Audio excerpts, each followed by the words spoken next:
Well, understanding the value of early childhood investment is something our first guest today is noted for. Born and raised in western Oklahoma, James Heckman is a noted scholar and winner of the 2000 Nobel Prize in Economic Sciences. I had the opportunity to sit down with Dr. Heckman to talk more about the economic return on early childhood investment. We often speak about child care as a social issue, but is it also an economic issue? Definitely. It's an economic issue because what we've come to understand is that skills are the central core of the modern economy. We ask, what is a major contributor to productivity? Well, we know that capital goods are important, we know machines and so forth, but people are important too, and skilled people. And so education is at the heart of the modern economy. And what's at the start of education? A good start. So in that sense, we know, because of the economics of the issue, that there's a very powerful argument that we made for investing in early childhood. Because it starts the process, which is a dynamic process, where skills beget skills, where motivation begets motivation. And with children get properly started on a trajectory of success, they become very successful. Complete school, go on, graduate college, not drop out of high school, and become skilled participants in the modern economy.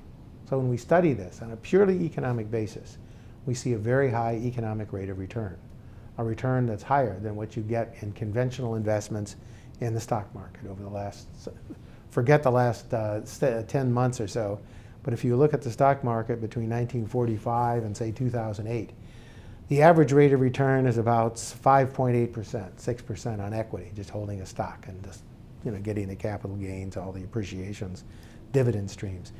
If you look at what the rate of return is for a child, investment in a child, an early years investment, what you find is a rate of return that's between 6 and 10% for both boys and girls. 6 and 10% per year, each year, the rest of your lives. That's much higher than most passbook savings, much higher than what you get from a stock. So essentially what we're talking about is workforce development.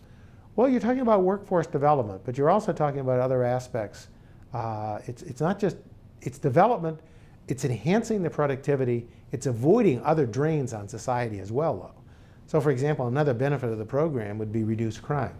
And reduced crime, reduced burden on the schools to remediate early disadvantage. And so on an economic basis, you have those additional factors besides workforce development. But yes, it's workforce development as a primary output, but as well, reduced crime is a huge benefit.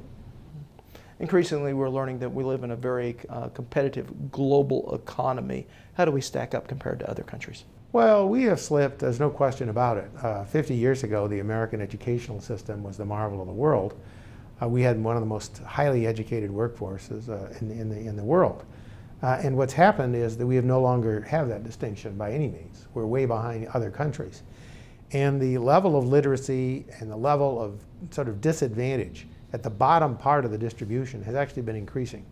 So we actually find that more than 20% of all Americans who are in the workforce or eligible to be in the workforce, say over age 16, say to 16 to 65, about 20% of those workers or potential workers don't have the literacy to understand the instructions on a bottle of pills.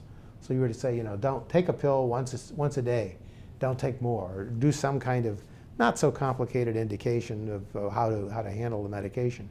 20% fail to have that knowledge. And that's just the tip-off of a very large problem, which is suggesting that we have a growing group of people. We're in a funny situation in America right now. A greater proportion of all Americans who are, say, 15 to 25 are going to college than ever before, okay? But at the same time, a greater proportion is dropping out of high school. So we actually are seeing society is dividing into two parts. And that bottom half is actually creating a greater burden on society. And this is not illegals coming in from Mexico with low levels of education. I'm talking about people born in the United States, raised in the United States, and so forth. So what you're seeing is a very productive top end of the distribution, which is creating wealth, producing a lot of ideas. And then you have a bottom end, which is actually withdrawing from society, not participating, and actually, if anything, creating a drain on society through drugs, through basically not working, and through non-active participation in school, and a lot of other aspects of the social life. So we're getting a polarizing society. So yes, there's an economic benefit, yes, there's also a social benefit. Let me give you a figure here in Oklahoma. Of ninth graders, only 18% 6 years later have completed secondary education. They're in their second year of college or some type of skills training. Is that a warning flag for our state? It's a warning in the sense that these people who are graduating or not graduating are going to create a burden for themselves and the rest of society. I mean, we see what's happened. I mean, the world is shifting towards higher level of education. Demand for skills has increased. There's no question about it. And in a situation where we have a global competitiveness, where large pools of unskilled labor are entering the workforce, the only way Americans can remain competitive is by being skilled, doing things that other people can't do. That requires education. Lots of people can do manual labor, whether it's in Vietnam, whether it's in southern China. What we have done traditionally, and we need to move into much more, is specialization in the high-end tasks, the kind of things that uniquely are American, the ability to innovate, to create, and to produce good new ideas, and to respond flexibly to changing challenges. So I think this figure looks bad from the point of view of producing a workforce that's competitive and producing something that actually is going to lead to long-term economic success. Final question, how do we get there? Well, I think there are a number of programs and plans that are put in place. I mean, to somebody walking into this area cold, there's always a bewildering array of plans and policies that gets to be a little bit crazy, maybe, for people to look at. I think what we've come to understand, though, is an early start plays a very important role. So when we start, for example, in years 0 to 3 even, we recognize that the child's brain and the child's whole personality is really fundamentally, can be shaped in a productive way. Now, by shaped, I don't mean you build a sort of a uniform person and a template that's going to be like robots off of a factory. Not at all. But I think what we can do is challenge and supplement the kind of skills that children bring, even starting at birth.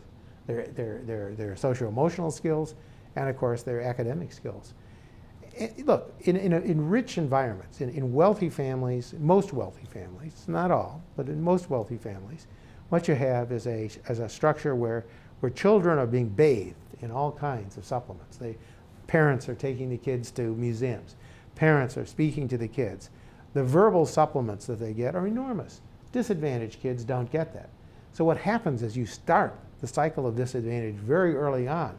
In many cases, by the time a kid enters grade school, the disadvantage compared to the advantage have such huge gaps that it's impossible to ask the school system alone to make up for these.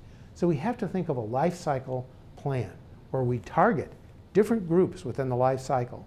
We target different groups that have different susceptibilities and with different strategies at different stages of life. That's the part that's emerging for really understanding how we create people.